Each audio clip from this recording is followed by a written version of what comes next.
Bonjour à tous, bienvenue aujourd'hui dans un nouvel épisode! Un nouvel épisode de votre podcast préféré, le podcast numéro un en streetlifting. Il s'agit bien de Lift Talk, épisode 76 aujourd'hui, avec un invité qu'on ne présente plus sur le podcast. Vous le plébiscitez, Morgan Nutrition. Frérot, comment ça va, mec? Yo yo yo, ici GBZ. Non, c'est pas GBZ, malheureusement, c'est pas GBZ sur le podcast. Je vous ai bien eu. C'est Morgan Nutrition, les gars, ça va super. Là, pour vous parler de nutrition et d'un tas d'autres choses, on en parlait avec Marco. On va rester sur la nutrition pour pas que le podcast saute, tout simplement. Suspendu par le camp du bien. Donc, on va en rester à de la nutrition. Tiens, j'aurais une question un peu entraînement, mais qui concerne aussi la nutrition pour Marco plus tard dans l'émission, parce que c'est arrivé à deux de mes clients avec lesquels je bosse. C'est un dilemme, je vous dis, c'est un dilemme entre le nutritionniste et le coach de certains streetlifters. Très bien, vous avez peut-être déjà compris de quoi il était question. Ça concerne des compétiteurs en streetlifting. Très bien, en termes de choix de carrière. Mais on va se régaler les gars, on va envoyer de la value, on va rire, j'espère, ou vous mettre mal à l'aise aussi, vous mettre mal à l'aise, c'est notre créneau. Alors là, les gens qui tombent sur le podcast, ça fait 45 secondes, ils vont se dire c'est qui ce clown les gars. On est où là? Les gars, c'est quoi? C'est le zoo? C'est le zoo? En tout cas, ça fait plaisir de te revoir, mec, parce que en vrai, on se parle sur les réseaux, mais on n'avait pas eu une discussion depuis cet été. Ouais. Et là, on est déjà presque en hiver, en fait, Mais vu le voilà, temps qu'il y a. faut qu'on fasse une pétition pour une fréquence d'apparition sur le podcast. Parce que, bon, certains le savent peut-être, j'ai un podcast indépendant, un podcast seul, mais c'est bien d'interagir avec d'autres êtres humains quand même, hein, de temps à autre. Pour se faire challenger, pour pas simplement parler de ce qui m'intéresse, mais recevoir des questions parfois pertinentes. Donc avec Marco qui est là. Tiens d'ailleurs, petite précision. Bon, Marco le sait parce qu'on échange beaucoup en story. J'ai repris le streetlifting. Et ça, c'est marrant quand même. Parce que j'apparais sur un podcast streetlifting. Pourquoi reprendre le streetlifting? Ça faisait un moment que j'étais dans le body. Bon, body, pas body compétitif, mais simplement s'entraîner en hypertrophie très sérieusement, j'entends. Et puis, voilà, un beau jour, j'ai repris les dips. J'ai vu que c'était plus confortable que ce dont je me souvenais. Et je me suis dit, tiens, maintenant que j'ai gagné en masse musculaire, est-ce qu'on n'irait pas chercher des PR? Parce que vous le savez, si vous écoutez le podcast Lift Trainer, avec le temps, plus vous êtes avancé en streetlifting, plus bah, c'est simplement votre gain de masse musculaire, enfin, vrai aussi pour le power, qui va faire que vous allez continuer à gratter des progrès. Euh, Au final, oui, plus vous êtes bon en force, plus votre pratique de force doit ressembler à du power building. Marco en attestera peut-être. Et bah, ça m'a donné envie voilà, de reglisser vers du streetlifting pour plus de fun, pour plus de renouveau. Donc, retour aux sources. J'avais pas streetlifté depuis 2000, début 2022, mais sérieusement depuis 2020, quand justement j'avais fait la NPSC, compétition qui a changé de nom maintenant, mais c'était une compète en Belgique, février 2020, avant le Covid. Ça, on peut le dire ça, on va être censuré, c'est faux. On peut parler de Covid. Euh, Ouais, et ben, tu sais que c'est en 2020 que je t'ai connu, justement, grâce à c'est tout Road ça, parce Workout. que, ouais, et puis parce que t'avais documenté aussi, il me semble, tout ça. Et franchement, t'étais en réalité l'un des premiers en France à parler de streetlifting et tout, parce à l'époque, tu sais, on parle de ça comme si c'était il y a 20 ans, mais c'était il y a que 4 ans.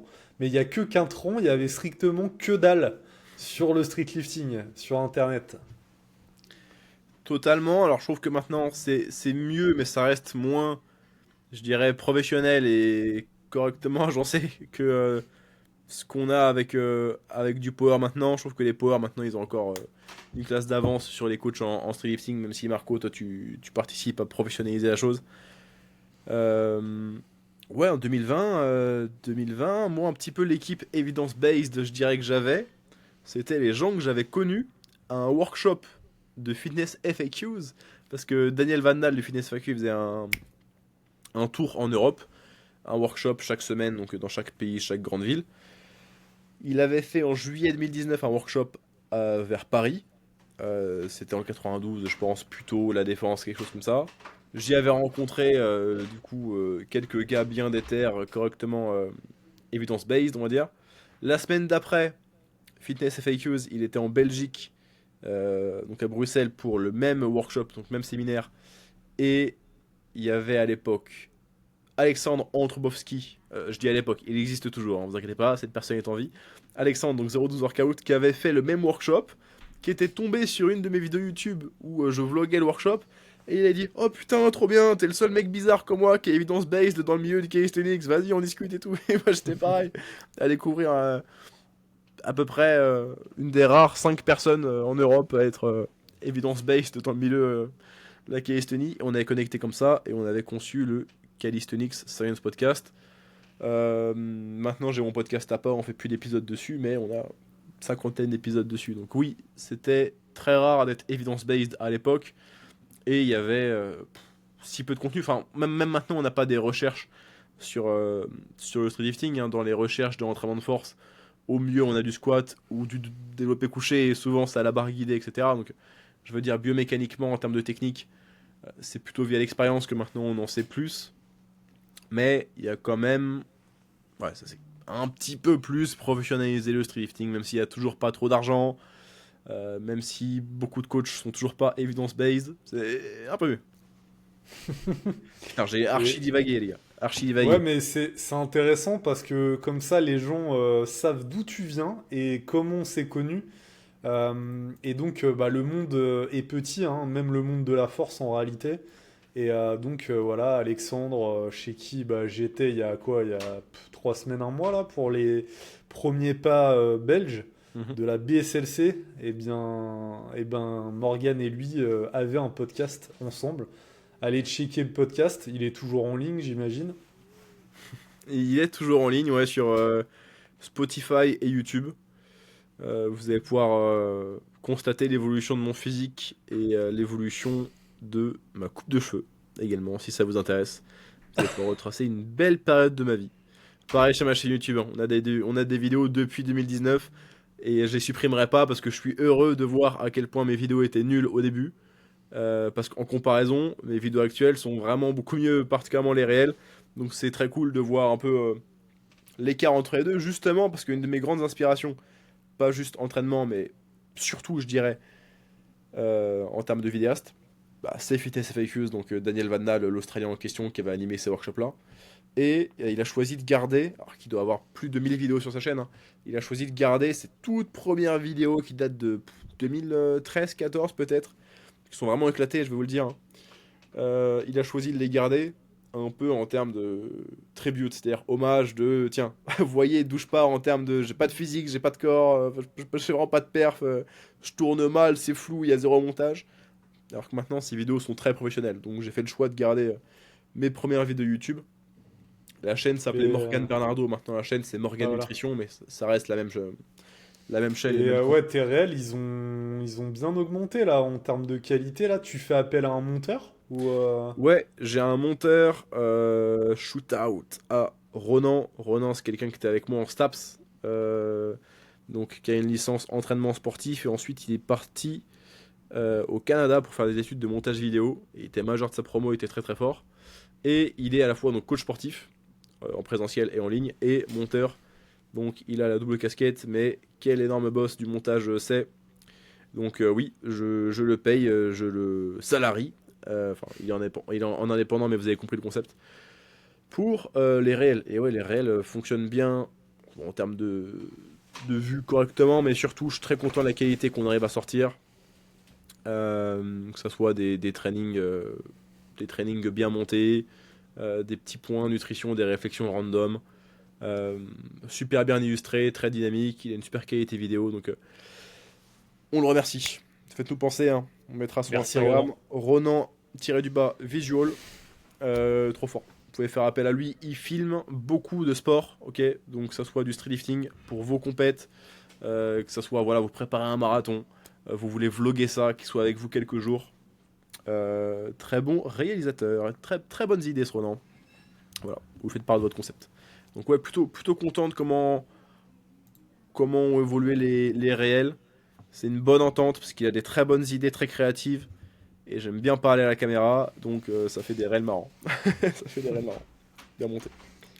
Bon alors, aujourd'hui, Morgane, en fait, je lui avais dit de préparer des questions pour le podcast et il a un gros sujet à aborder visiblement, hein. Il m'a teasé juste avant qu'on rec là. Ah ouais. Donc je suis impatient de savoir de quoi tu vas parler, mec. Alors, vous allez me dire, mais d'où sort ce concept? Je n'ai jamais entendu parler. Et c'est pas un concept capital dans votre diète, mais c'est quelque chose qui va vous aider à tenir votre diète ou à manger davantage de certains aliments. Ok. Qu'est-ce qui fait qu'on mange des aliments? C'est-à-dire que qu'on est poussé à s'alimenter chaque jour, il va y avoir un tas de choses. Ok, il va y avoir, vous l'avez, numéro un, la faim. Il va y avoir vos émotions, si vous êtes anxieux, stressé. Il va y avoir votre climat alimentaire, votre environnement alimentaire, c'est-à-dire qu'est-ce que vous avez autour de vous. Il va y avoir vos habitudes. Euh, il va y avoir économiquement ce que vous pouvez avoir dans votre frigo. Et il va y avoir quelle est la variété des aliments que vous avez autour de vous. Donc le sujet, je vous le dis tout de suite, c'est la variété alimentaire et l'impact que ça a sur l'apport calorique. La variété alimentaire, ça vaut pour le nombre d'aliments différents que vous allez avoir dans un repas, et ça vaut aussi pour le nombre d'aliments au global que vous allez avoir sur votre semaine, voilà, sur votre journée. Faut jamais faire ça dans l'argumentaire, mais je m'en bats la race, on va commencer par ça, on va commencer par un exemple. Vous êtes au buffet à volonté asiatique, vous mangez trop. Vous mangez au-delà de votre appétit. Et c'est pas uniquement parce que vous avez envie de rentabiliser votre buffet à volonté pour lequel vous avez payé. C'est aussi parce que la variété alimentaire, elle est énorme. On est dans un climat d'abondance. Ce qui fait que vous avez beau être rassasié, d'accord, vous avez plus faim. Si vous accompagnez un proche qui va reprendre une assiette de dessert, voilà, vous l'accompagnez. Mais par mégarde, vous croisez des gambas avec une sauce que vous n'avez pas goûtée, vous allez éclater ces gambas si vous ne les avez pas consommées pour l'instant. Si vous avez mangé voilà, du riz cantonais et que vous n'avez pas vu qu'il y avait des nouilles sautées, vous avez peut-être, comprenez à coup sûr, vous resservir, cette fois-ci avec des nouilles sautées, parce que la variété alimentaire est corrélée à l'apport alimentaire. On a envie de manger des aliments différents chaque jour et à chaque repas en tant qu'humain. On va venir après à l'explication évolutionniste de la chose. Et ça, c'est quelque chose qui est assez bien documenté dans la recherche. Voilà, justement dans un type de recherche où on va juste manger dit ad libitum, c'est-à-dire à volonté, typiquement sur un format buffet mais au laboratoire. Plus il y a de choix alimentaires, plus il y a d'aliments différents, plus il y a d'options, plus les gens vont consommer du grammage alimentaire, des calories en général. Okay. Pourquoi ça? On va venir dans l'explication et ensuite on parlera de, en pratique, les implications que ça a pour tenir notre diète. Vous allez me dire, ok, y a une raison à ça, pourquoi l'humain a envie de manger beaucoup de choses différentes? Réellement, il y a une explication évolutionniste à ça. Alors, c'est pas une vérité, ok, c'est une explication qui est la plus plausible via le filtre de l'explication évolutionniste. C'est celle en laquelle je crois le plus. D'un point de vue évolutionniste, en fait, la calorie, comme dirait Frédéric Delavier, ça n'a pas toujours été abondant, ok, ça n'a pas toujours été disponible. Et surtout, les options différentes qu'on avait n'étaient pas très riches, pas très variées, ok. Sauf que l'inconvénient d'avoir une diète pas variée, c'est quoi? C'est que si vous mangez strictement la même chose de jour en jour, vous développez des carences. Même si vous mangez des choses très nutritives, très riches en micronutriments, micronutriments étant vitamines et minéraux, vous allez développer des carences. Vous êtes un homme préhistorique, le prenez pas mal, par exemple, ok? Vous êtes un australopithèque. Y a pas de galère, les gars. On a tous été un australopithèque un jour ou l'autre. Je le suis encore ce soir. Vous êtes un homme préhistorique. Vous avez chassé, avec toute votre intelligence, donc pas grand chose, mais surtout beaucoup de courage, un mammouth. Vous avez mangé du mammouth. À l'instant, là. Très bien, le mammouth a été tué. Vous vous régalez avec le foie de mammouth qui est vraiment riche en vitamine A. Mangez des abats, c'est très cool. Trop cool, j'ai du fer, de la vitamine A, des protéines en mangeant du mammouth. Excellent. Je ramène du mammouth à la grotte, à la maison. Donc je vais manger du mammouth dans les prochains jours. D'accord, très bien. Je vais avoir beaucoup de protes, beaucoup de fer, beaucoup de vitamine A. Est-ce que ça suffit? Pour survivre quelques jours, oui. Pour durablement avoir un bon système immunitaire, pas avoir de carence, être un australopithèque en forme, pas idéal. Par contre, pendant que je ramène mon mammouth tranquillement à la grotte, si je croise des baies, ok, je croise des fruits, j'ai tout intérêt à les manger, même si j'ai plus faim. Pourquoi? Parce que les baies que je vais croiser sur mon chemin vont contenir des vitamines, des minéraux, même des macronutriments, des fibres peut-être, auxquels j'ai pas eu accès en mangeant que du mammouth. Et ça, c'est juste capital pour ma santé. Et au-delà de la santé et de mon bien-être et de ce que vous voulez, je dirais même juste capital pour la survie de l'espèce, en tant qu'homme préhistorique que je suis. Donc j'ai tout intérêt à manger des aliments très variés, et donc en fait, dans juste mes gènes, tout intérêt à être attiré par des aliments très variés. Dans ce but précis de ne pas développer de carence alimentaire. Ce serait l'explication principale qu'on aurait pour voilà, ce lien entre variété alimentaire, donc des choix alimentaires différents, et apport calorique, qui à nouveau est très bien renseigné dans la littérature scientifique. Plus vous avez d'aliments à disposition à table, plus vous allez avoir tendance à manger. Et même ça, c'est quelque chose que vous connaissez, un repas de famille, le repas de Noël dure beaucoup trop longtemps. Vous avez déjà plus faim depuis l'entrée et l'apéritif. Il y a juste des choses délicieuses qui passent devant votre nez. Ok, trop cool, mais en plus d'être juste des choses délicieuses, c'est des choses très variées. Donc vous avez envie par curiosité alimentaire, par plaisir, mais c'est lié à ce concept-là de disponibilité de la ressource entre mon mammouth et la baie, on garde ça en tête, ok. J'ai tout intérêt à manger les aliments différents. Ou plutôt, je me corrige, c'est pas que j'ai tout intérêt à manger les aliments différents, c'est plutôt qu'à l'époque, j'avais tout intérêt à manger les aliments différents, quand j'étais un homme préhistorique, quand j'étais au Moyen-Âge, quand les aliments étaient rares, ok. Le souci, c'est que maintenant, de nos jours, vous dépensez 300 calories pour aller au supermarché et acheter peut-être 80 000 calories dans votre caddie, avec votre carte bancaire. Ça vous a pas nécessité beaucoup d'efforts. Vous avez acheté une quarantaine de produits différents. Donc on n'est plus du tout dans le scénario de la préhistoire. La période pendant laquelle j'étais heureux d'avoir du mammouth, j'étais encore plus heureux d'avoir autre chose que du mammouth parce que ça me permettait de consommer des nutriments qui se complétaient un petit peu, ok, qui comblaient les lacunes de juste un choix alimentaire précis. Ce qui fait que, zut, bah, de nos jours, le concept de variété alimentaire entraînant une hausse de la consommation, il va un petit peu moins jouer en ma faveur. Et vous connaissez cette situation. Vous êtes à la boulangerie, vous veniez pour acheter des croissants, vous découvrez que dans cette boulangerie, il y a beaucoup de choses, mais il y a des choses que vous voyez pas d'habitude. Vous allez être particulièrement curieux, ok? Vous venez pour un pain au chocolat, vous allez prendre des cookies, vous allez prendre un pain aux amandes peut-être, vous allez prendre des... Comment ça s'appelle ça? Des Suisses, Non, une espèce de flan portugais, des pasta de nata, pastel de nata. c'est ça? Quelle délicieusserie ça! Souvent je les mange trop chaud, je me fais avoir tout le temps, c'est terrible. Mais bon, voilà, histoire inspirée de faits réels, vous vous faites avoir quand on n'est que pour un croissant, les gars. Autre chose qui fait que vous vous faites avoir, et ça c'est un sujet pour mon podcast, je l'ai dans mes notes, le fameux on prend un cadre bancaire à partir de 5 euros. Ok, on peut se faire avoir. Bon, souvent c'est juste je me taille, mais. Euh, Mais Bref, en on tout y cas, revient. c'est hyper intéressant parce que j'avais jamais vu les choses sous cet angle-là. Et le truc, je trouve que c'est ultra parlant. L'exemple que tu as pris de l'homme préhistorique qui va à sa grotte et qui rencontre des baies et qui les mange même s'il a plus faim, mais pour sa survie. Et pareil, je spoil, mais je crois à 100% au genre de truc. Et merci Delavier si tu nous écoutes. Je suis fan de ce que tu fais, mec. Bientôt un épisode avec toi. Ça serait cool, ça.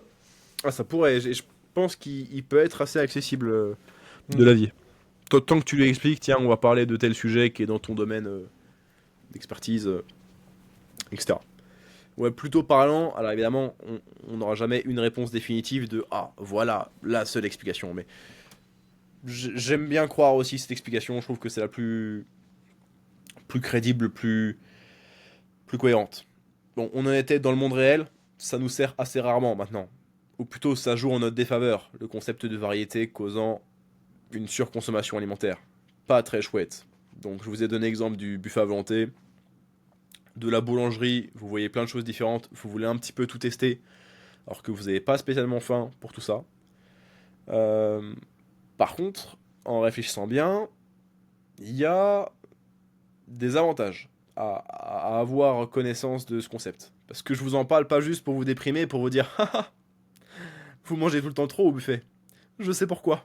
Non, ça sert à rien, là je serais juste en train de vous déprimer et ajouter une dose de stoïcisme là-dessus pour prendre du recul et vous dire que c'est pas grave de trop manger au buffet à volonté. Vous ne contrôlez pas tout. Vous devriez. Ah, un autre sujet, c'est faux. Oui, qu'est-ce qu'on fait maintenant qu'on sait qu'avoir beaucoup de choses différentes dans l'assiette, ça nous fait trop manger?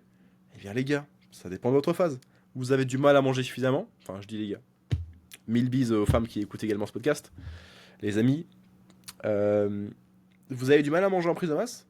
Augmentez votre variété alimentaire. Mangez des choses différentes à chaque repas, mangez plus d'aliments différents que prévu. Vous avez du mal à manger suffisamment de légumes. Vous en avez marre de manger que des haricots verts et des brocolis. Mangez des poêlés de légumes. Ça va être bien plus fun à manger, vous allez avoir 3, 4, 5, 6 végétaux différents. Autre avantage de ça, mais ça rejoint notre explication évolutionniste, vous allez toucher un vaste spectre de nutriments, parce que vous allez avoir plus de variétés, plus de choix différents dans vos végétaux. Vous avez du mal à manger suffisamment de protéines parce que vous êtes rapidement ennuyé de manger du thon. Variez vos sources de protéines, faites des repas avec peut-être une partie de thon, une partie de jambon, des œufs, peut-être des protéines végétales également, pour rendre votre diète, alors si une diète peut l'être, entre guillemets un petit peu plus fun, parce que plus de variété. Donc augmentez la variété alimentaire, des aliments dont vous voulez manger davantage, et par contre surveillez particulièrement la variété alimentaire, des aliments plaisir que vous allez manger par-ci par-là, c'est-à-dire que, tiens, typiquement je suis fan de donuts, je fais en sorte, quand je veux en manger, d'en manger une, deux variétés peut-être. Je vais essayer d'éviter d'en prendre 4 variétés différentes, justement par curiosité alimentaire, en me disant tiens, ces 4 donuts, j'ai envie de les prendre parce que ils ont tous une saveur différente. Par curiosité, j'ai envie d'avoir les 4. Alors que j'aurais peut-être juste faim pour un ou deux. Vraiment, ouais, peut-être juste faim pour un. Et à recevoir du plaisir pour 2, max 3. Mais manger 4 serait irraisonnable. Manger 4 serait simplement par curiosité alimentaire d'aller chercher de la variété. Alors qu'en fait, finalement, ça dépasserait mon appétit, ça dépasserait juste même mon plaisir de manger des donuts. Donc augmentez votre variété alimentaire pour les choses dont vous voulez plus manger, source de protéines maigres, végétaux. Réduisez votre variété alimentaire pour les aliments, plaisir que vous décidez de vous octroyer. Exemple, vous êtes devant la télé, vous décidez de manger du chocolat. Si dans les placards vous avez une seule tablette de chocolat, vous allez peut-être manger 20 grammes de chocolat. Tiens, un chocolat noir, fleur de sel, prenons, tiens, 20-30 grammes. Vous rangez la tablette. Vous avez apprécié votre chocolat noir. Si à la maison, vous avez un chocolat noir, fleur de sel. Vous avez un chocolat au lait praliné. Vous avez un chocolat noir fourré à la framboise. Les chances pour que vous éclatiez 100 grammes de chocolat, elles sont décuplées. Si on compare ça à la première condition qui était vous n'avez qu'une seule tablette de chocolat. Parce que ça arrive à certaines personnes de manger une tablette entière de 100 grammes de chocolat. Mais c'est plus dur de manger 100... Enfin, ça arrive moins souvent de manger 100 grammes de chocolat d'une seule variété. Ça arrive moins souvent ça que ça n'arrive de manger 100 grammes de chocolat en picorant un quart d'une tablette à chaque fois. Parce que par curiosité, on se dit tiens, ce chocolat au caramel, je l'ai pas goûté. Ce chocolat à cerise, je l'ai pas goûté. Ah, ce chocolat au lait praliné, ce chocolat blanc, il a l'air vraiment cool. Je vais goûter un petit peu de tout. Et il y a un double effet pervers à ça, c'est que de 1, la variété augmente l'apport alimentaire, a tendance à stimuler la consommation. Deuxièmement, ça devient beaucoup plus dur. Alors non pas de traquer, la majorité des gens ne traquent pas, il n'y a pas besoin de traquer pour la plupart des objectifs. Ça devient beaucoup plus dur d'estimer ce que vous avez mangé. Et là-dessus aussi, on a de la recherche, c'est encore plus difficile d'estimer vos apports alimentaires quand vous avez mangé 10 aliments différents, que ce n'est d'estimer vos apports alimentaires quand vous avez mangé 2-3 produits différents. Ça devient rapidement un énorme chaos. Tiens, c'est pas le sujet, mais j'en profite aussi. Autre chose qui va jouer sur la sous-estimation de ce que vous avez mangé, deux choses, c'est est-ce que vous avez été interrompu pendant votre repas, de 1, et deuxièmement, est-ce que vous avez été distrait pendant votre repas, télévision, un coup de téléphone, une discussion très très prenante.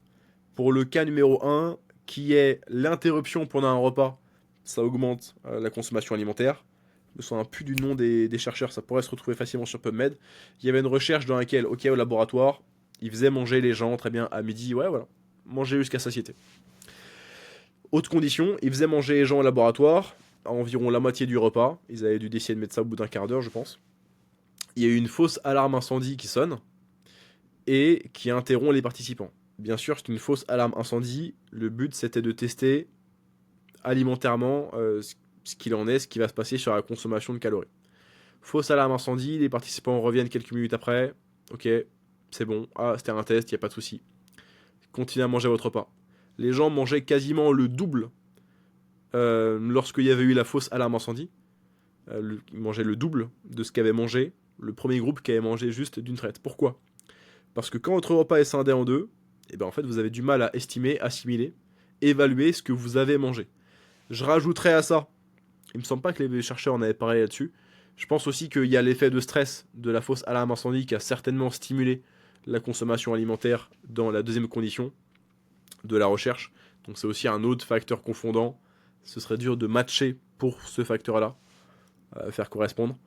Mais la situation c'est ça. Si vous êtes distrait pendant votre repas, si vous êtes interrompu pendant votre repas, vous allez manger davantage. C'était un peu une side note, ok, sur le côté. Le thème principal c'est vraiment la variété alimentaire.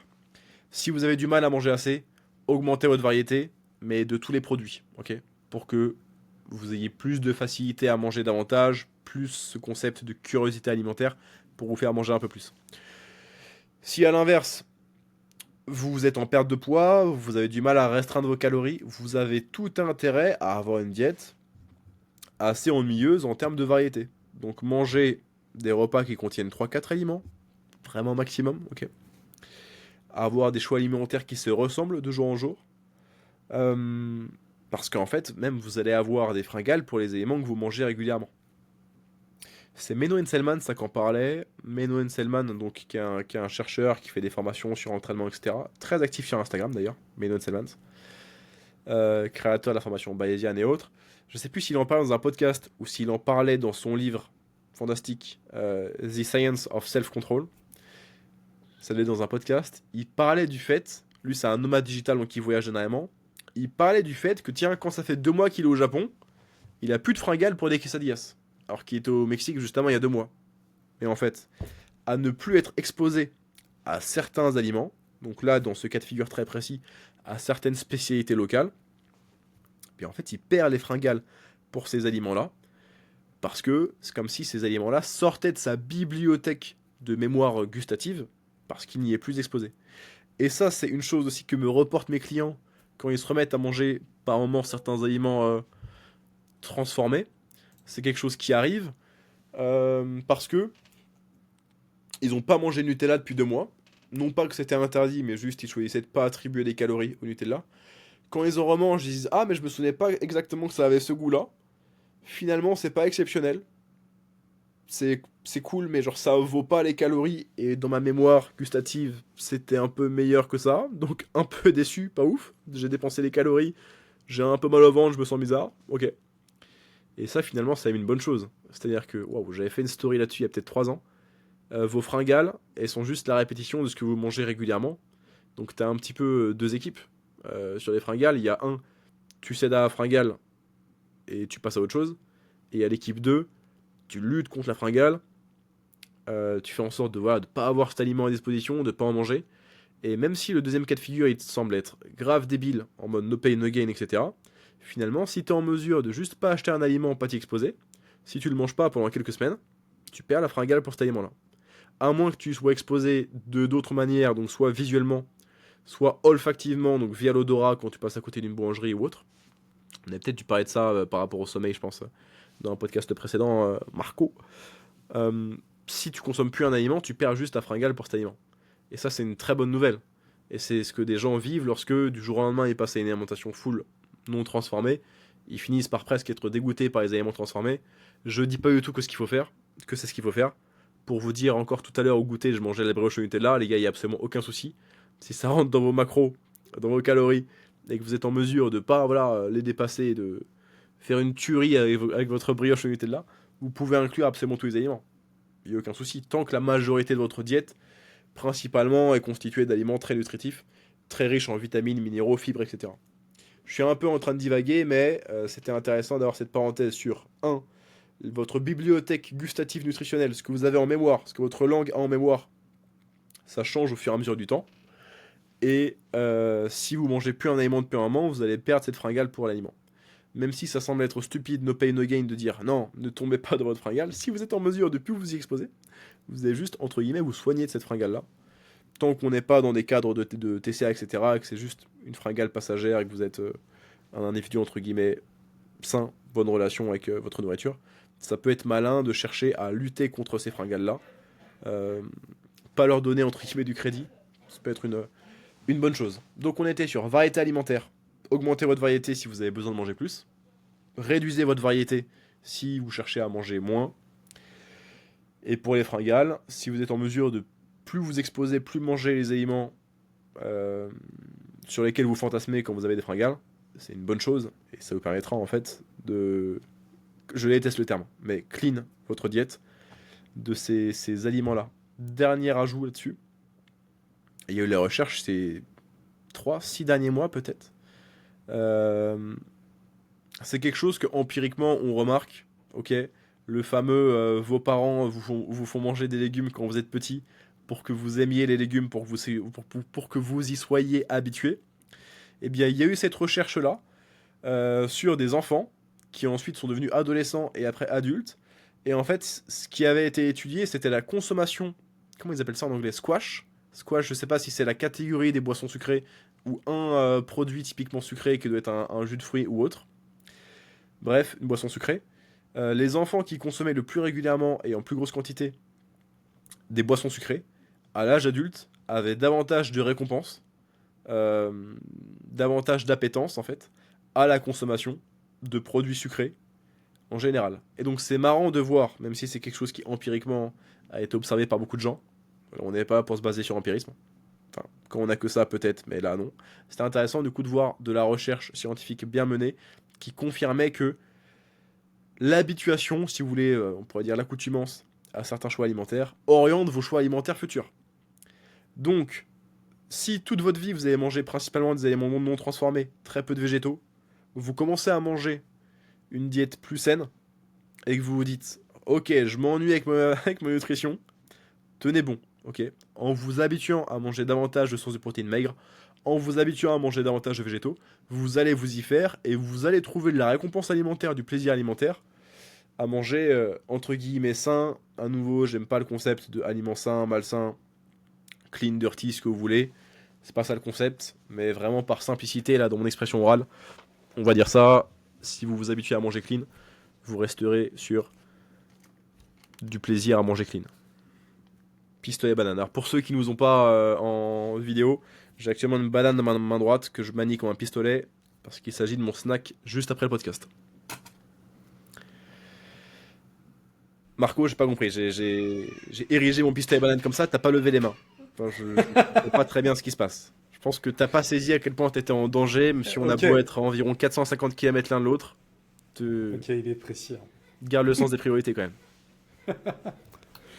Non, bah écoute, super. Je m'attendais pas à ça, mais ce qui est bien, c'est qu'avec Morgane, j'apprends des trucs en fait.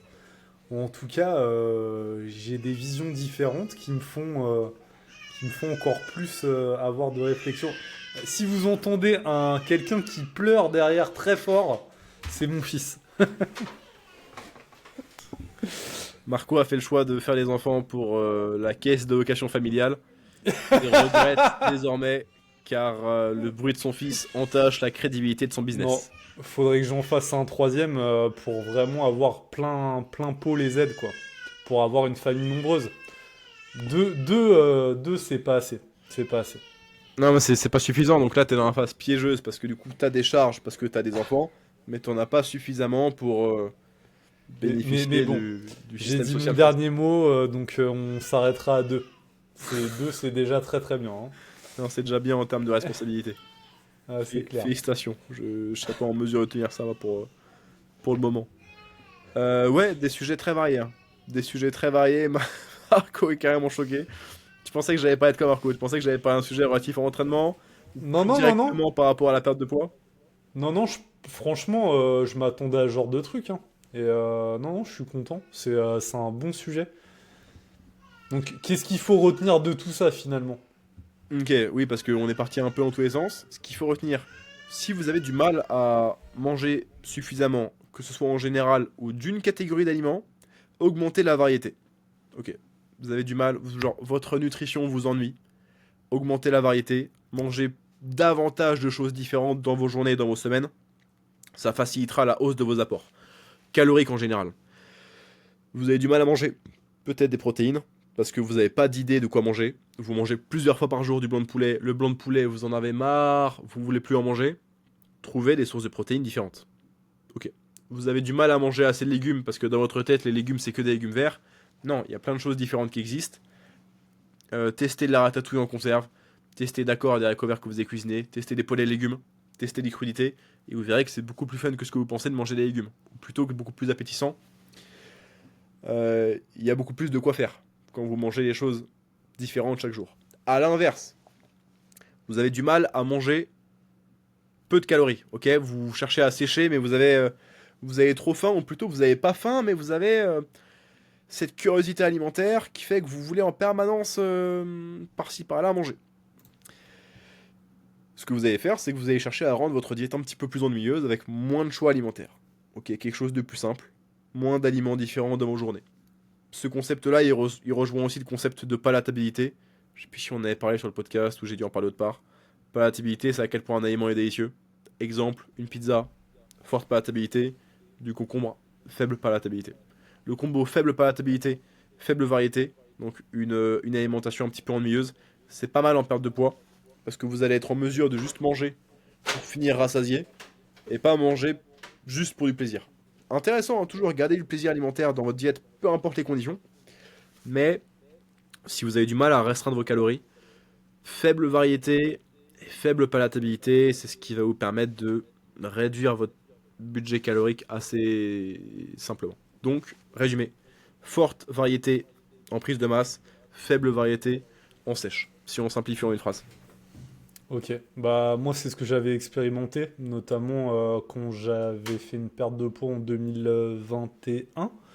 Et mon alimentation était beaucoup moins variée et ennuyeuse, donc ça corrobore totalement ce que tu es en train de nous raconter, mon cher Morgan. Fantastique. Moi, je voulais parler d'un truc avec Marco. Alors, c'est un sujet d'actualité. Oh putain. Explication.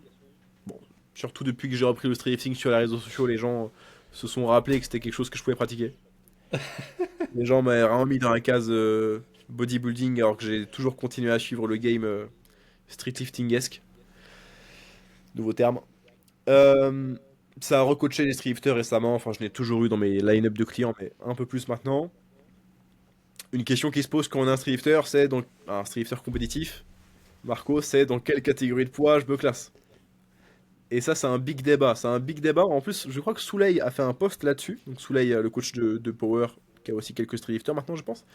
Il a fait un post là-dessus il y a peut-être une dizaine de jours, peut-être 2 semaines, sur êtes-vous dans une bonne catégorie de poids. Parce qu'il y a beaucoup d'athlètes qui vont avoir tendance à vouloir glisser sur une catégorie de poids inférieure pour être momentanément plus compétitif. Mais il y a deux soucis qui arrivent là-dessus. Ça va être de un, peut-être que la sèche va les fatiguer beaucoup, beaucoup, beaucoup. Et deuxièmement, mais horizon plutôt moyen-long terme, si on reste durablement dans une catégorie de poids basse, finalement on bride un petit peu notre prise de masse musculaire. Donc, qu'est-ce qu'on fait, Marco? Enfin, moi, alors, vraiment, ma question en termes de ta philosophie de coaching long terme sur les athlètes qui se posent la question de dans quelle catégorie je glisse? Quelle est ta position là-dessus? Bah moi en fait je pense qu'il y a des cas de figure qui peuvent être assez particuliers. Par exemple, en fait là, ta question c'était sur des athlètes compétitifs. Mais moi, j'aimerais peut-être parler plutôt des athlètes qui sont pas compétitifs, parce que je vais pas vous spoil plus longtemps. Euh, Si t'es compétitif, pour moi, dans tous les cas, il faut avoir une vision long terme. Et si par exemple, ok, t'es à 1 ou 2 kilos de la de la KT inférieure et ça fait 10 ans que tu pratiques et en gros tu as atteint un petit peu ton prime au niveau masse musculaire et tout, bon bah là peut-être que effectivement c'est intéressant de manager son poids pour arriver à une catégorie inférieure. Par contre, si tu as 5 kilos à perdre, là du coup je suis carrément moins pour, surtout pour tout ce qui est relatif aux blessures, ça t'expose beaucoup plus aux blessures. Comme tu l'as dit aussi, ça peut te flinguer une prépa, parce que le début de la prépa, elle peut très bien se passer parce que tu es encore assez haut en calories et tout. Et puis vu que tu fais un déficit agressif vers la fin de la prépa, bah tout peut s'enchaîner. Et d'ailleurs, je pense énormément à Fronzy quand tu me poses cette question, parce que Fronzy s'est vachement blessé. Et alors, j'ai pas tous les éléments. Là, c'est de la spéculation. Mais pour moi, c'était dû au contexte. À ce contexte-là, ce dont je suis en train de parler. Et je pense que s'il s'est blessé, c'était beaucoup à cause de ça. Donc je sais pas quelle est maintenant sa vision des choses par la suite, mais moi je lui conseillerais de plus faire ça, quoi. Parce que il va se péter en deux, et en plus de ça, parallèlement au fait qu'il se soit blessé, et donc il a stagné en fait, il a perdu du temps. Donc en fait, voyez toujours ce truc long terme, parce qu'un mec qui peut aller très très vite, très fort, très haut, mais aussi descendre très vite. Vaut mieux aller moyennement vite sur du long terme que très vite sur du court terme. Je reviens en arrière. Je voulais prendre l'exemple des gens qui n'étaient pas compétitifs. Donc, qu'est-ce que c'est? C'est des débutants. Par exemple, moi je le vois surtout chez les femmes, mais chez les hommes aussi. S'il n'y a pas une composition corporelle optimale, eh bah ouais, ça peut être intéressant de perdre du poids pour être dans une catégorie inférieure. Encore faut-il définir dans quel, comment dire, combien de masse grasse on a, comment on se situe par rapport à ça. Mais ça doit pas être une fin en soi. C'est-à-dire que pour moi, ça doit être temporaire. Parce que justement, sinon on va se brider.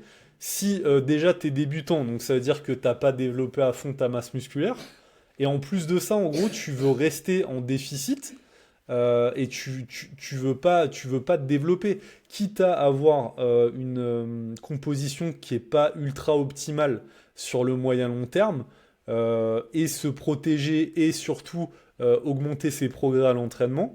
Moi, je préfère ce cas de figure-là que d'entrée de jeu au bout de 6 mois de pratique, se dire, par exemple, je sais pas, le mec il fait 70 kilos et il se dit, vas-y, je me fous en moins de 66 en fait. Et dans la plupart des cas, moi je dis toujours, c'est ta première compétition, par exemple, on n'en a rien à foutre d'optimiser la KT de poids, en fait. Ça devrait même pas se poser la question. C'est juste vraiment dans des cas particuliers. Moi, je peux prendre mon exemple. Mon exemple actuel, il est très parlant. Là, je fais 1m88, je fais 101 kg. Je suis pas du tout optimisé au niveau de la composition corporelle. J'ai pris pas mal de gras, etc. Et ben moi, ça serait intéressant, de façon que je reste dans la KT plus de 94, ça c'est sûr, mais que je perde du poids.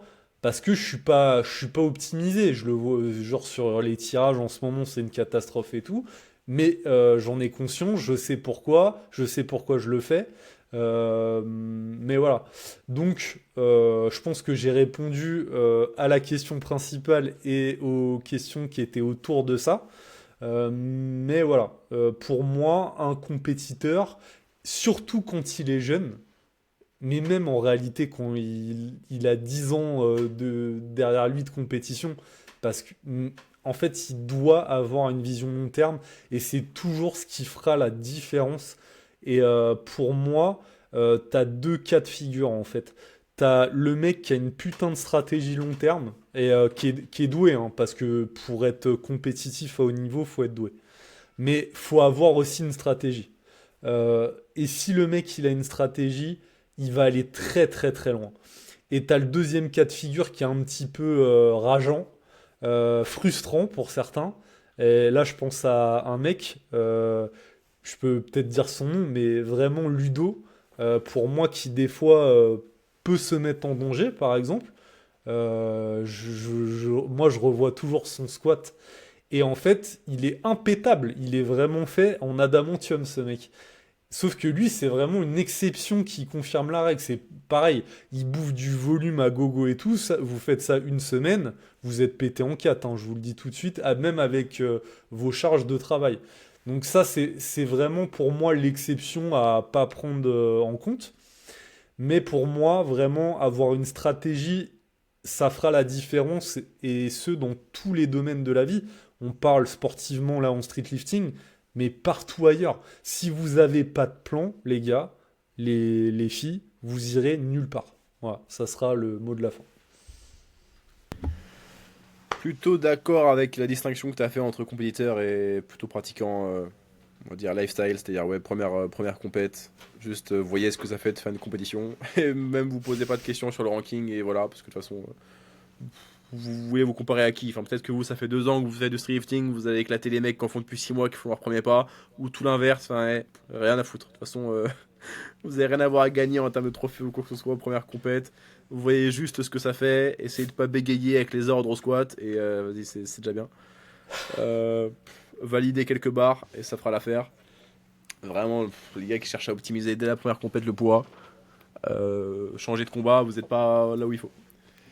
Moi, j'ai beaucoup la discussion avec plutôt l'aspect ouais, santé, juste bien-être sur la durée. C'est-à-dire que oui, tu as parlé du fait que le risque de blessure est vraiment accru quand tu sèches fort, parce que tu as la combinaison de tu sèches, genre déficit calorique, t'atteins un taux de masse grasse plutôt bas, si tu veux être très compétitif, pour vraiment glisser dans une catégorie inférieure, quoi. Plus, tu finis tes peut-être 4 dernières semaines à faire quasiment que des singles, à des RPE assez élevés avant de faire un taper. Ouais, le risque de blessure, il est vraiment élevé. Mais moi, je vois plutôt, tiens, si déjà dès ta deuxième compète, t'as du mal à sécher pour arriver dans ta catégorie, et que t'as encore un petit peu de masse musculaire à gagner, c'est galère. Parce que l'an prochain, t'as 3-4 kilos de masse musculaire en plus. Ça veut dire que pour rester dans un KT, il faut perdre 3-4 kilos de masse grasse supplémentaire. Ça va être plus dur à faire. Tu vas te mettre physiologiquement dans un moins bon climat hormonal, de fatigue, tout ce que tu veux, en séchant aussi fort. Vraiment pas dingue. Après, en fait, ce qui est très piégeux, c'est que bon, le niveau en streetlifting augmente. De plus en plus de pratiquants, de plus en plus, oui, de gens talentueux, de gens bien coachés, qui s'entraînent correctement et juste de monstres de nulle part. Ce qui fait que d'une année sur l'autre, le niveau augmente. Donc si tu veux être compétitif, beaucoup de gens sont tentés de glisser dans hop, la KT inférieure pour avoir des chiffres plus impressionnants pour leur KT. Donc en fait, ça devient la course à qui va sécher juste le plus fort, à taper des maxi sauna, maxi déshydratation, tout ce que vous voulez. Alors, c'est une stratégie qu'on peut utiliser vraiment quand on est en galère, mais le plus possible, baser votre perte de poids des derniers jours sur un petit peu hydratation, principalement masse alimentaire, donc avec des aliments très caloriques pour peu de volume, peut-être des manipulations de glucides aussi pour chercher à vider un petit peu vos réserves de glycogène, parce qu'on rappelle que 1 gramme de glycogène est stocké avec environ 3 grammes d'eau, ce qui veut dire que les derniers jours, avec une diète high fat, low carb, on peut perdre un petit peu de poids. Ouais, toutes ces choses-là, diète à bas résidus, etc. Avant de chercher à faire du jogging avec des vêtements de... Comment on appelle ça? Quand t'as des vêtements en mode... Sudation. Sudation, Sudation. exactement. En mode boxeur, beaucoup, putain, c'est grand malade. Ça, c'est vraiment quelque chose qui va risquer d'endommager vos perfs, plus que d'autres méthodes strictement nutritionnelles. Donc, ouais, c'est un peu ça le drame, je trouve. Je trouve que c'est beaucoup ces dernières années qu'il y a des athlètes qui veulent glisser à fond dans les catégories inférieures parce que le niveau est de plus en plus fort. Du coup, il y a cette course à... Allez, si je sèche encore de la masse grasse et après je fais des grosses techniques de weight making, je vais réussir à être un peu compétitif et à faire un podium ou une première place. Alors qu'en fait, sur la durée, il faut aussi pondérer, tiens, quelle est l'importance du streetlifting dans juste votre bonheur, parce que si tous les 6 mois pour une compète, vous devez faire 2-3 mois de cut et que vous mettez grave en danger, genre votre productivité au travail, votre santé, votre libido, toutes ces choses-là, à moins que vous soyez vraiment athlète professionnel et que ça soit votre loisir principal, le streetlifting, je pense que ça vaut grave pas la peine. En termes juste de style de vie, bonheur, bien-être, on gagnerait bien plus à juste glisser dans la catégorie supérieure, se concentrer sur notre développement avant de se concentrer sur court terme. Tiens, dans 4 mois, j'ai une compète. Là où je me Ouais, place. et tiens, j'ai un exemple encore pour illustrer ça. Il y a Thomas de la team Akaza qui est donc en moins de 87, qui a fait les championnats de France en moins de 87, et qui est en poids de forme entre 93 et 94 kilos. Donc je vous laisse imaginer comme on s'est galère pour lui, c'est 7 kilos au moins, hein, en gros, qu'il a à perdre pour une compétition. Et donc là, c'est la deuxième fois, non, c'est la troisième fois qu'il fait ça. Et là, il a pris la décision, et nous, on l'a fond encouragé dans ce sens-là, de là, les prochaines compètes, il les fera en moins de 94. Parce que même pour lui, c'est. Là, tu parlais de. Comment dire. Le côté pro, le côté perso. Mais c'est une cata, quoi. Enfin, ça doit être hyper dur pour lui. Donc, il a un gros mental et tout. Il arrive à passer outre. Mais c'est terrible, quoi. Et même sur le long terme, parce que lui, il est plutôt jeune. Enfin, plutôt jeune, il a 25 ans, je crois, Thomas, si tu nous écoutes, je crois. Mais ouais, donc voilà, faut voir aussi long terme. Et je pense que, par exemple, en moins de 94, il aura un potentiel qui sera encore plus important. Et sans doute d'ailleurs, qui pèsera un petit peu plus lourd en hors saison, genre, je sais pas, 96, 97. Et pour moi, le delta, on va dire, entre 94 et 97 sera quand même bien inférieur à 94 vs moins de 87. Donc pour moi, ça sera dans tous les cas plus intéressant pour lui. Donc voilà. Autre chose, les gens ne se rendent pas compte, alors ça c'est plus le cas pour du coup les KT lourdes, parce qu'on l'a dit, beaucoup de gens glissent dans les KT inférieurs pour être compétitifs, mais finalement, vous voyez le nombre de pratiquants, en plus de 94, moins de 94, des choses comme ça, finalement il n'y a pas beaucoup de gens, tu vois, donc tu peux être compétitif juste en étant fort dans ces KT là en fait, t'as un avantage concurrentiel à aller chercher. Donc si vraiment tu cherches des podiums, et que t'es déjà assez grand, assez lourd, bah tu peux être même plus compétitif en plus de 94 qu'en moins de 94 ou plus compétitif en moins de 94 qu'en moins de 87, vous avez compris l'idée, selon en fait les gens qui vont s'aligner dans ces catégories là les plus lourdes. Donc à voir, je trouve que ce qui va faire qu'on va trancher, ça va être est-ce que la sèche est vraiment très fatigante? Est-ce que ça impacte d'autres aspects de ta vie? Comment tu te sens au niveau bien-être, santé? Est-ce que réellement tu as de quoi être très compétitif? Parce que oui, dans certains cas, ça va valoir la peine de s'envoyer une grosse sèche très vénère, un weight making un peu dangereux, c'est les risques du sport, mais je trouve que la majorité du temps, quand la question se pose, c'est est-ce qu'on a encore de la masse musculaire à gagner? Souvent, oui. Bon, allez, c'est la dernière catégorie qu'on fait dans une caté un peu inférieure, et après, ça bulk, ça fait de la force, ça fait de la masse musculaire, et vas-y, on voit dans un an là où on en est, et sûrement qu'on aura glissé dans la caté supérieure, et qu'on sera dans un confort, mais juste royal, pour s'aligner. Enfin, même, tu peux faire une compète, genre prévoir une compète qui apparaît dans un mois si tu veux, quasiment peu importe ton cycle, surtout si tu as une DUP avec des singles ou des doublés toujours par-ci par-là à l'année, tu fais un picking et tu peux faire un mythe. Donc même trop bien en fait, d'être assez proche à l'année en termes de poids de forme de ton poids de compète. Et justement, moi j'ai une question, Morgane Nutrition, c'est là, moi je te vois en story, tu me hype, clairement. Est-ce qu'il y a une petite compète qui se profile là? C'est comment? Ah, je suis mort. Ah, t'aimerais, hein? T'aimerais, vas-y. Déjà pour vous expliquer, je fais 87 kilos là en ce moment. 87,7 je pense. Euh, je pense pas que je glisserai en moins de 80 les gars, parce que il y a un an et demi, stri sur les fesses, etc. à 82,4 kilos. J'ai pas envie d'y être à ce poids de corps là. Genre, déjà c'était très chiant d'y être pour avoir un physique qui fait fissure, qui fait vriller des gens. Donc y être pour la compétition de force encore moins. Ça me mettrait vraiment très mal niveau faim, humeur, libido, etc. Trop galère. Donc on sera en 87, donc c'est la bonne nouvelle, je serai juste à mon poids de corps. Peut-être un tout petit weight making avec un food mass et hydratation et easy. Et tiens d'ailleurs, on va parler des perfs que j'ai en ce moment. Hier j'ai dips 90 kilos, j'ai une traction pronation à 57,5. Muscle up, j'ai mis quoi 7,5 kg je crois. Je sais plus, j'en ai fait il y a 6 semaines et depuis j'ai fait que des doublés et du volume à fond. Et squat, je suis pas à mon meilleur squat. Là, j'ai resquat que 175 récemment, mais en mars 2022, j'avais 192,5 à ce poids de corps là aussi. Donc j'avais pas squatté depuis, le squat se rebâtit depuis 5-6 semaines. Est-ce que ça fait une compète? Ouais, ça pourrait. Alors ce qui est compliqué, c'est qu'à côté du street lifting, je fais aussi du tennis et aussi des tournois de tennis. Donc galère. Je pense que pour l'expérience, ça pourrait carrément, je vous l'ai dit, facilement faire une compète de street lifting. Parce que maintenant, les modalités d'inscription, etc., c'est pas très coûteux de s'inscrire, prendre une licence, participer. Puis il y a des compètes un peu partout, il y en a de plus en plus. Faudrait que je demande si je connais un coach en street lifting, quelles sont les compètes près de chez moi dans les 6 prochains mois, 3 prochains mois. Ça pourrait se faire. Et justement, tiens, tu te poses la question au bon moment parce que j'ai reçu la prog ce soir. Là, je suis coaché par un ami en ce moment. Il m'a envoyé la prog et on passe sur plus de singles. Format d'entraînement, un espèce de push-pull leg upper lower.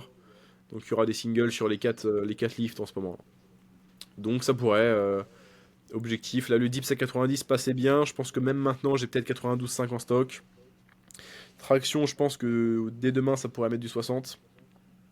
Squat, je pense qu'il va me falloir 6 semaines pour revenir autour des 185, etc. Et muscle up. Et t'es toujours sans équipement, hein, faut préciser Ah, au squat. on précise pour les auditeurs, ici c'est Ouais. sans triche.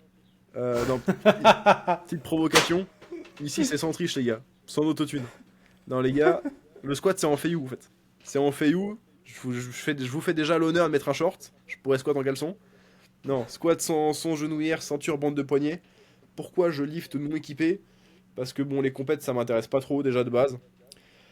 Du coup, je m'entraîne pour moi. Et puis, l'équipement ça coûte cher. Est-ce que j'ai une fierté particulière à squatter 2,10 équipé supérieur par rapport au fait de squatter 192,5 sans équipement? Tiens, on avait parlé de ça justement sur le podcast Calisthenics Science Podcast avec Alexandre et peut-être un autre invité. On parlait de est-ce qu'il faut s'équiper en street lifting, les avantages, les inconvénients. Je pense que t'as déjà dû en débattre. Je n'ai pas écouté tous les épisodes du podcast, mais Marco, Ouais. t'as déjà dû en parler. Vous avez dû dire bon, est-ce que niveau risque de blessure, ça protège vraiment? Bon, les données nous disent que a priori non. Est-ce que c'est bien pour l'intérêt sportif de s'équiper? Bah oui, parce que ça fait des plus gros chiffres, mais non, parce que inégalité entre ceux qui peuvent se payer l'équipement et les autres, non. Bon, c'est une galère, les gars. Moi, juste à la salle. Je vais à la salle avec un short rose, une chemise, des chaussettes McDo. Je vais avec ma meilleure dégaine de clown et j'outlift 2-3 personnes. Et ça, c'est marrant. Genre, j'ai pas envie d'être full équipé sans avoir des perfs de zinzin, surtout que je fais pas de compète. Moi, je suis plutôt juste, on s'entraîne avec le moins de choses possible. Bon, ok, magnésie, bande de tirage, une ceinture, ok, mais. Enfin, bande de tirage pour les accessoires, bien sûr, hein, pas pour des tirages classiques. Ouais, je m'entraîne pour moi, donc non équipé. Pardon pour l'appel. Un instant, donnez-moi 2 secondes. Ok, heureux. Oui, plutôt pas équipé. Pas équipé parce que je m'entraîne pour moi. Est-ce que si je fais une compète, je m'équiperais? Les gars, je pense pas. Parce que juste pour faire une compète. En fait, justement, j'ai un peu. Oh putain, le podcast va partir en couille, les gars. Moi, ma mentalité dans la vie, c'est vraiment d'être un prédateur, ok? C'est-à-dire Non mais là, ça part en couille là. être en haut de la chaîne alimentaire. Donc, il y a un plaisir particulier dans le fait d'outlift d'autres gens, a fortiori des hommes de mon âge ou de n'importe quel âge, les outlift sans équipement, d'accord? Avec une dégaine de clown. Donc, c'est un plaisir particulier, un petit peu malsain, mais j'apprécie imposer ma dominance dans le plus simple appareil. Appareil, pardon. Mec, je fais du franglais, frère. Donc, je m'en bats la race, genre le kiff d'outlift. Des gens full équipés SBD avec un iPhone 14 Pro Max et un trépied. Le fait de les outlift, les gars, en chaussettes, c'est un plaisir. Vous avez pas idée, tu vois. Et ça, c'est bon. De la même façon il y a un plaisir à outlift des dopés. Et à. Je vais le dire. Et à rendre cocu un dopé parce qu'il y a des troubles érectiles et que tu profites. Non, mais. Mentalité. Être en haut de la chaîne alimentaire en manquant de respect aux poissons, quoi. Qui sont. Après, moi, je suis un prédateur pacifiste, vous voyez, genre. En tant que prédateur, les gars, je serais pas le requin, je serais la baleine. Genre, je mange du plancton, mais je suis gros, personne me fait chier, tu vois. C'est-à-dire, t'imposes ta dominance, Requin-baleine quoi. ton soft power, tu vois. Donc pas d'équipement. Ok, donc pas d'équipement et pas de compète en vue pour l'instant parce que Morgan Nutrition s'entraîne pour lui, il a bien raison d'ailleurs. Et Par tout le monde contre, devrait ça faire veut ça. pas dire que je m'entraîne pas sérieusement. Parce que les Oui, gars, ça maximise chaque variable avec une précision et un intérêt, vous avez pas aidé. Mais compète, pas spécialement. Parce qu'il y a le tennis à côté. J'aime bien le bodybuilding à côté. Bon, j'ai quand même intention de là, ces prochains mois, bien maximiser mon niveau en streetlifting. Ça s'entraîne très sérieusement, ça mange très sérieusement, ça récupère très sérieusement.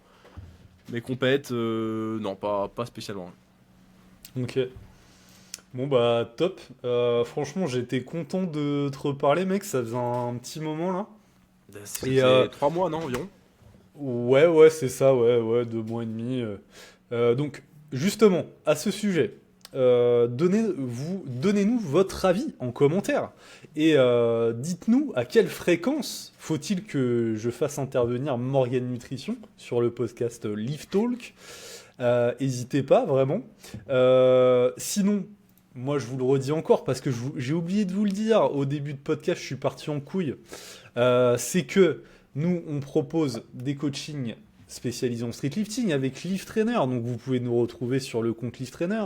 Nous avons notre site streetliftingfrance.fr. Nous avons la marque d'équipement Street Lifter. Et si vous voulez devenir coach en streetlifting, il y a la formation Lift Trainer Global. Et plus récemment encore, il y a maintenant le Lift Trainer Gym. Donc si vous voulez venir vous entraîner, que vous soyez street lifter, street worker, powerlifter, et ben vous nous envoyez un petit message sur le Insta Lift Trainer Gym. Et puis bah, on vous dira qu'on est là et puis on s'organisera ça ensemble. Donc frérot, bah, merci beaucoup d'être là, d'avoir parlé de tout ça. Tu m'as appris des trucs. Avec plaisir. J'avais pas vu ça comme ça. Et puis on se retrouve très vite, nous, dans, allez, on va dire, allez, 2 mois maximum. 2 mois avec grand plaisir. Parce que les podcasts, ça Voilà. prend pas tant de temps que ça. C'est un délice. On sort le pistolet banane. On est un petit peu insolent par moment. Plutôt vers la fin du podcast, quand il y a assez peu de gens qui restent et que j'ai déjà la confiance des gens. Pour pas me faire signaler. Puis on se régale. Hein. Non, mais toujours des thèmes intéressants. Hein. Et vous pouvez bien sûr retrouver Morgan sur Instagram, Morgan Nutrition, et Morgan sur Nutrition. YouTube également. Tout attaché, les gars. Voilà, Simplement. c'est ça. Donc, je vous dis, moi, à la semaine prochaine, les gars, et à plus tard. Salut. À bientôt. Ciao. Merci.